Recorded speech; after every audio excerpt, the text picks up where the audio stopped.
Pas de panique, dossier OVNI.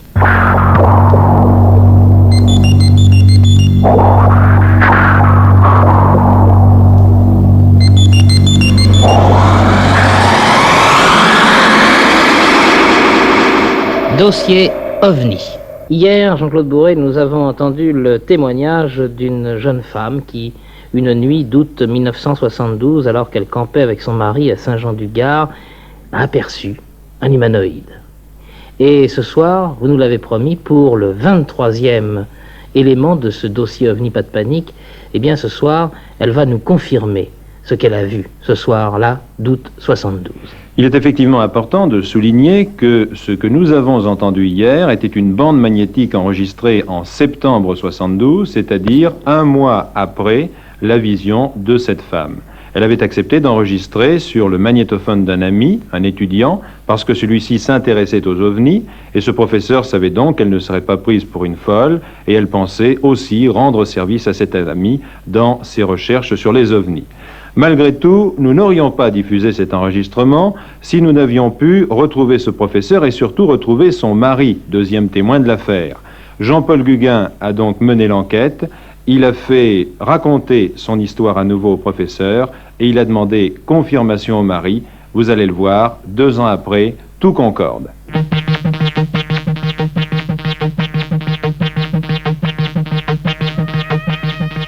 Le soir du 9 août 72 à Saint-Jean-du-Gard, il y avait une fête dans la ville et nous étions revenus assez tard le soir, aux environs de 1h, 2h. Et je suis restée devant la tente pour prendre le frais. Parce que nous campions chez une amie, un peu à l'écart du village, la dernière maison du village, sur la route de Nîmes à Saint-Jean-du-Gard. La maison était assez à l'écart. Et alors la description des lieux est assez spéciale. C'est une maison qui se trouve au bord de la route, et derrière la maison, il y a un jardin en terrasse. C'est pas un jardin plat, c'est un jardin en terrasse comme on trouve là-bas, et nous avions planté la tente sur la dernière terrasse. Et je prenais donc le frais devant la tente, et mon attention a été attirée par une sorte de forme blanche ressemblant à une voiture. J'ai cru que c'était une voiture sur le moment, qui se trouvait sur la dernière terrasse. Et la dernière terrasse se trouvant sur le plan de la maison, c'était tout simplement un parking que les gens avaient aménagé pour une autre maison qui se trouvait à côté, et celle-là. Et alors, quelque chose à signaler, c'est que les derniers habitants de la maison avaient rejoint la maison en voiture, un quart d'heure à peu près avant que moi je me poste devant la tente. Donc tout était tranquille, on n'entendait vraiment plus rien. Et il était à peu près 2h30 du matin. Donc à 2h15, la dernière voiture se gare. Et comme j'avais entendu la dernière voiture, je comprenais absolument pas comment elle avait pu se garer, étant donné que devant les voitures qui étaient disposées en épi du parking, il se trouvait une voiture blanche, que je voyais très très blanche, presque phosphorescente, vraiment comme un œuf, assez petite, très très blanche, très phosphorescente, et dégageant presque de la lumière même dessous et autour. Je regardais le ciel, j'ai dit c'est peut-être la lune qui, sur le toit d'une voiture, émet cette lumière. Il n'y avait pas de lune, il y avait des nuages. Je disais bon, c'est peut-être les lumières de la ville, mais la ville était très loin, la fête encore battait son plein, mais vraiment avec les nuages c'était beaucoup trop loin. Je regardais les lumières dans la montagne, je voyais rien, il n'y avait pas une lumière, il n'y avait rien, il y avait une maison au-dessus, mais les lumières étaient éteintes. J'arrivais vraiment pas à comprendre pourquoi cette forme était là. Mais je pensais vraiment pas à soucoupe volante, objet non identifié, vraiment j'en étais encore à quelque chose de vraiment réel.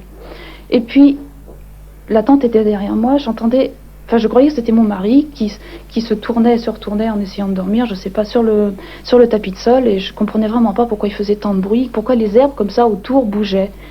Je me tourne d'un quart de tour sur la gauche, et là, sur la même terrasse que la tente, je vois à environ, disons 5 mètres de moi, sur la gauche. Je ne peux pas dire quelque chose parce que sur le moment, j'ai pas eu l'impression que c'était quelque chose. Je sentais qu'il y avait une vie, mais je pouvais vraiment pas expliquer quoi. J'ai vu quelqu'un ou quelque chose qui me regardait, enfin qui me regardait pas parce qu'on pouvait pas dire qu'il me regardait, mais qui était tourné vers moi et qui bougeait pas. Imaginez un morceau de sucre que vous peignez en noir.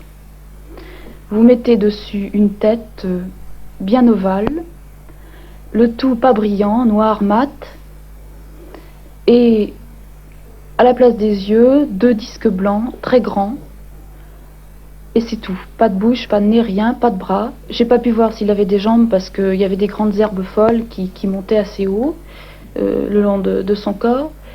Et il faisait à peu près entre 1 mètre et 1,20 m de haut. Je peux pas dire exactement, c'était à peu près cette grandeur-là. Vous avez l'impression qu'il vous fixait? Je peux pas dire qu'il me fixait parce qu'il n'y avait pas de regard. Il y avait quelque chose, une tête tournée vers moi, mais vraiment il était très très fixe et j'ai vraiment eu l'impression qu'il se passait quelque chose, que la nature autour était comme figée, vraiment arrêtée. Quand j'ai vu ça, ça a duré, je peux pas vous dire, 15 secondes, même pas. Le temps de voir, le temps que je comprenne à peu près, je me suis même pas dit c'est un humanoïde ou un... Mais là j'ai eu tellement peur, je me suis précipitée dans la tente, mais j'ai fait un bond énorme.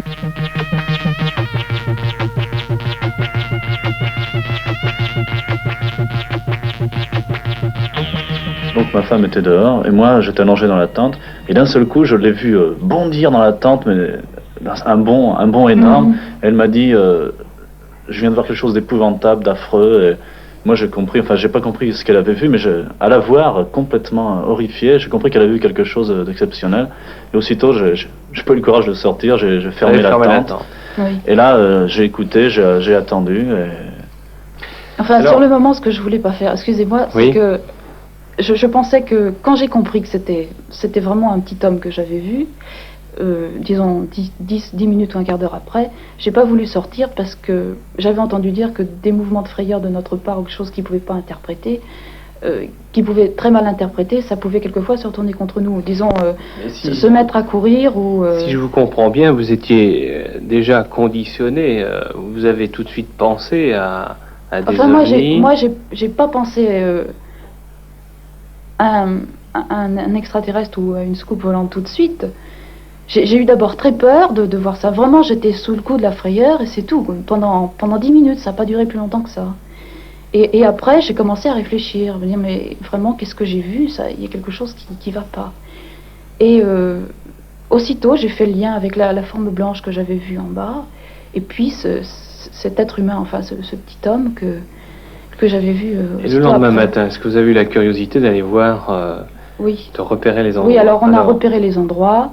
Il y avait apparemment, il y avait de l'herbe foulée, enfin, dans les alentours de la tente. Mais alors ça, c'était difficilement repérable parce qu'il pouvait y avoir eu d'autres gens qui étaient venus, etc. Et alors en bas, sur le parking, on a cherché pour voir s'il n'y avait pas des traces, des choses comme ça. Il n'y avait absolument rien. Mais quand on a raconté notre histoire à Saint-Jean-du-Gard, il y a une dame qui habitait dans une maison qui était à la même hauteur, sur la même terrasse, sur notre droite, à droite de la tente, à environ 100 mètres ou 50 mètres. Et elle s'est souvenue que pendant cette nuit-là, elle avait failli se lever parce qu'elle avait entendu vers 3h moins le quart, elle avait regardé son réveil. On pensait que ça se passait à 2h30 notre histoire.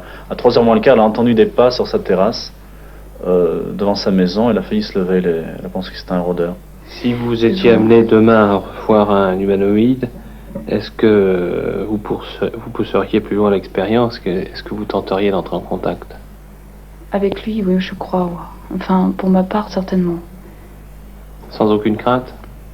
Cette fois, non. Enfin, disons que je serais replacée dans les mêmes circonstances la nuit, me trouvant comme ça, sans vraiment le prévoir, face à face tout d'un coup avec lui, je crois que peut-être j'aurais la même réaction. Mais disons que je les verrais en plein jour ou même la nuit descendre d'une soucoupe et venir vers moi d'une manière beaucoup moins brutale et soudaine. Là, je crois que je pousserais quand même les choses par curiosité. Est-ce que vous pensez que la découverte et la certitude de l'existence de ces êtres amènent quelque chose à la science? Ça, je sais pas, c'est très difficile de répondre à ça. C'est pas forcément à la science, mais ça serait plutôt aux gens eux-mêmes. Disons, avoir l'esprit un peu plus large et ouvrir un peu son champ de vision et sa manière de vivre. Ne pas se contenter de ce qu'on a là sous la main réellement, mais bien penser qu'il est tout à fait possible qu'il y ait d'autres formes de vie.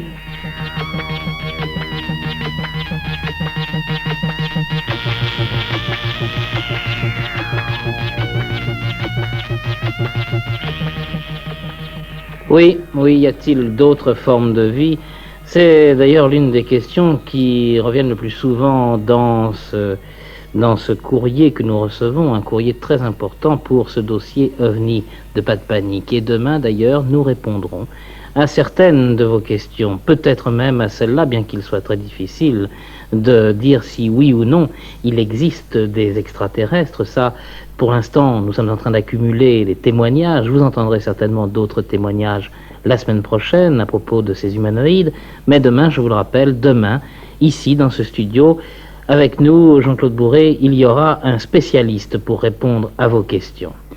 Un autre spécialiste, puisque la semaine dernière nous avions accueilli Pierre Guérin, eh bien, demain soir, nous accueillerons Claude Poher, directeur du département fusée du CNES, le Centre national d'études spatiales.